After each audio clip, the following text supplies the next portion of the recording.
kuri tariki ya 2 Nzeri uyu mwaka wa 2024 nibwo muri Madame International School Complex hatangiye umwaka w'amasomo wa 2024-2025 aho umuyobozi mukuru w'ikigo Rwabirwa Cyprien yahaye ikaze abanyeshuri bashya ndetse akifuriza n'abahasanzwe gukomeza gutsinda amasomo nk'uko babisanganywe. Uko byari byifashe ku giciro gikuru cy'iri shuri giherereye mu karere ka Gasabo mu murenge wa Kimironko akagari ka Kibagabaga, niko no ku ishami ry'iri shuri riherereye mu karere ka Kicukiro mu murenge wa Gahanga, aho ababyeyi bakomeje kuzana abana babo kwiga, haba biga mu ishuri ry'inshuke ndetse n'abiga mu ishuri ribanza primaire, nabo niko babukereye, baba baturuka mu karere ka Kicukiro ndetse n'abaturuka mu Bugesera n'ahandi hatandukanye, bose baje gushaka uburezi buzira inenge butangirwa muri Madame International School Complex amashami yose. Ababyeyi twaganiriye bemeza ko iri shuri ari ry'icyitegererezo, ari nayo mpamvu bahisemo kuba ariho barereshereza abana babo, kuko abahize babaha ubuhamya bw'uko uburezi batanga ari nta makemwa.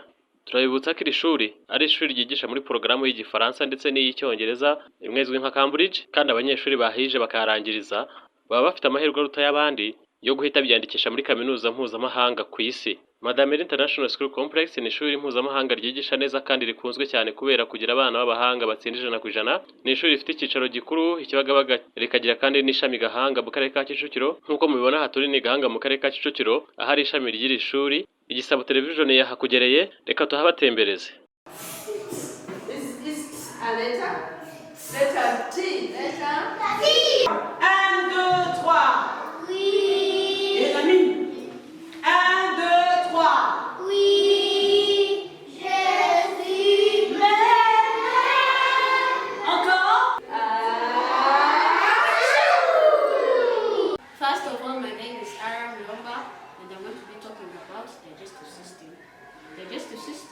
Starts from the mouth, and that's when you are chewing. When you chew, the saliva comes with enzymes. Those enzymes help the food to be softened and to break particles in the food so that it can be able to be swallowed. And after, the tongue rolls it into a bowl, and that bowl passes through the esophagus, which is called food pipe or etc. When the food passes through the esophagus, it goes in the stomach. When it goes in the stomach, there is hydrochloric acid. Hydrochloric acid is used to kill germs and to break particles in the body. In the food, in the stomach, sorry. After it goes in the small intestines. In small intestines, that's where absorption is made. And after, the waste products go in the large intestines. The large intestines, for them, they take water from the waste products and leave a little bit of water so that it can pass smoothly. When it gets in the rectum stores the waste products. After, the anus is the one which releases the waste products from our body. Thank you. Alors là, nous souhaitons la bienvenue aux enfants de Madame Mary, mais aussi aux nouveaux venus. Nous avons reçu plus de 300 nouveaux élèves actuellement, et la plupart, 90%, ils viennent des pays étrangers, de l'Afrique, du Nord, de l'Ouest, etc. Et nous leur souhaitons la bienvenue. Ça, c'est une école internationale, un programme purement français, un programme anglais, British Program. Donc, c'est ouvert au monde entier. Ici, vous pouvez être sûr que quand votre enfant étudie ici, il a l'inscription facile, que ce soit aux États-Unis, en Angleterre, en Europe, France, Belgique, et Italie, partout. Et même dans les pays asiatiques. Donc, c'est des diplômes reconnus. Nous avons IGCSE que vous connaissez, c'est un diplôme de fin d'études secondaires en Angleterre, et le A-Level, c'est un diplôme international très avancé qui se prépare en 11e et 12e. Et nous avons aussi le diplôme B2, B1 en primaire, B2 en secondaire, et même les plus avancés, nous allons les donner pour ouvrir les horizons à nos enfants partout dans le monde. Vous avez vu que c'est un très bel environnement, et nous avons des belles classes spacieuses que nous sommes en train de terminer. Donc, à Madame Mary.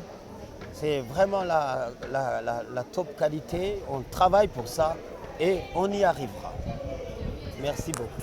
Muri make n'umwaka mushasha duhera n'umubyeyi wazanye umwana hano muraho neza mubyeyi muraho cyane mwatwibwira amazina yanyu nitwa Mbanje neza Joseph umwana wanjye murera hano ariko Madame Mary ni ikigo nabonye cyiza nta nubwo ari umwe gusa nari n'undi nayo mfite kuko nabonye bafite ubuhanga burenzeho umuzana umwana atazi no kuvuga ataramenya kuvuga ariko rwose igihembwe kimwe akaba azi no kuvuga ibintu byose urabeshya ni ukuri kw'Imana ntabwo mbabeshya muri makeya umwana wa mbere baramuzanye none n'undi baramuzanye hanyuma mwakire mute rero kuba mwarabonye ishuri begere hano igahanga bari barabuzana bigishiriza abana babo mwabyakire mute kuba mufite ahantu habegere ishuri ryiza nk'iri smart twabyakiriye neza cyane ku buryo twifuza ko bakagize na za kaminuza tukarerera aha ngaha rwose kuko tubona ibintu bidushimishije abana iyo baje hano kuri iki kigo bakora urugendo rurerure niyo waba ufite akazi urazinuka mugezayo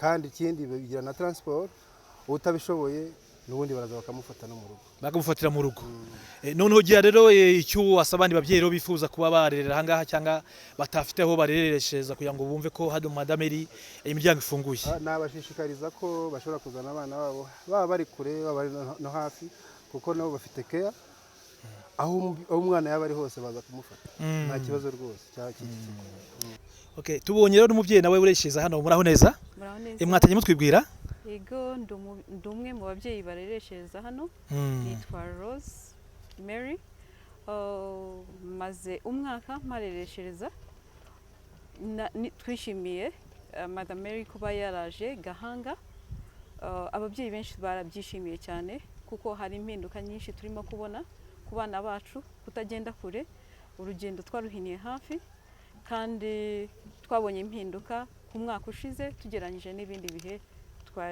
twari twarareshereje hano mwavuze ko ngo mwaziye n'akandi kana kanzi gusigara muri konyine se kabyakire gate kabonye abandi bana bari kwiga akana kishimye cyane ugereranyije n'abandi jeyo byantunguye nago we yigeze arira yajyaga arira ko yasigaraga mu rugo ariko ageze aha ngaha arimo gukina n'abandi yishimye cyane muri make rero muti twishime ko Madame Mary twegeye ani Gahanga ni ikiro basaba nk'abandi babyeyi nawe bahamenya kugira ngo baze bagane ishuri cyane ko atuye ko imyanya hari ariko iri hafi gushira icyo nabwira ababyeyi nuko Madame Mary ari ikigo cyiza gifite icyerekezo gifite uburezi buzira inenge kandi mu by'ukuri nkanjye umubyeyi ukijoyininga hano nabonye impinduka ikomeye n'abandi babyeyi bashuti banje abarerera wenda mu bindi bigo bibyegereye hano Madame Mary ishobora kubabera ikigo cyiza kandi gifite discipline ku bana babo ni ikigo nishimiye cyane ko bakunda Imana barera abana bakabatoza discipline kandi mu buryo bw'imirire mu buryo bw'imibereho ni cyiza cyane gitanga ibintu byose ari ubwenge ari spiritually n'uburyo bw'imirire byose bimeze neza rero yo kureba neza uburyo abana biga hano muri Madame Mary ishami ry'Igahanga bakeye kandi ameze neza bakadushyira na kamarare nyuma yo kuganira n'ababyeyi duhera n'umuyobozi wa Innocent muraho neza umubyeyi muraho neza mwakwibwira abaduteze amatwi yego nitwa Katia Kimana ngewe directrice y'iki kigo cya Gahanga rero turi ku munsi wa kabiri w'itangira ry'amashuri y'umwaka mushya 2024-2025 ese mwawutangiye mute bimeze gute kugeza uyu munsi umwaka twawutangiye neza twatangiye ejo itariki 2 nkuko byari biteganijwe abana bacu twari dusanga mu mwaka ushize baraje bose tubona n'abandi bana bashya benshi bimeze neza rero hano kuri Madame Mary International School branche ya Gahanga bimeze neza twagenda n'ababyeyi akatubwira ati twazanaga abana nka babiri cyangwa umwe ariko bose turashaka kubazana niye banga muri gukoresha ku buryo ababyeyi bari kwishimira kuba bazana abana babo hano bose nta rindi banga ni barazi ko tubakunda Madame Mary mu muco wayo mu ntego yayo ni urukundo abana tubakirana urugwiro kandi akandi karusho twashyizeho isomo ryo hasi ya nasari ya mbere bita creche bivuga ngo na wa mubyeyi ufite umwana ukiri mu rugo adashaka gusiga wenyine n'abakozi ahita amuzana. Ubu mbese murera n'ibibondo bikiri bitoya hano? Ibibondo bikiri turabyakira. Twari mufite n'abarimu, ese byaba ariyo mpamvu abana bafatwa neza ko mufite n'abarimu bahagije? Aryo banga mwahisemo? Nabyo birimwo, dufite abarimu beza kandi bahagije.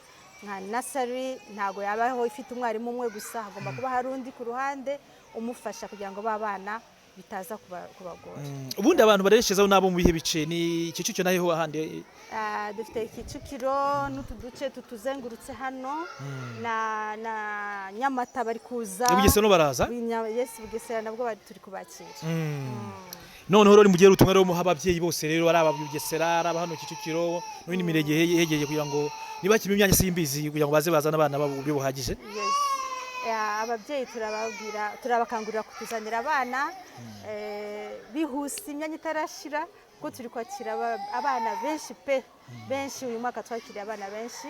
Bisi zo kuba deplacer zirahari mu duce twose baba batuyemo nta kibazo, ni karibu cyane.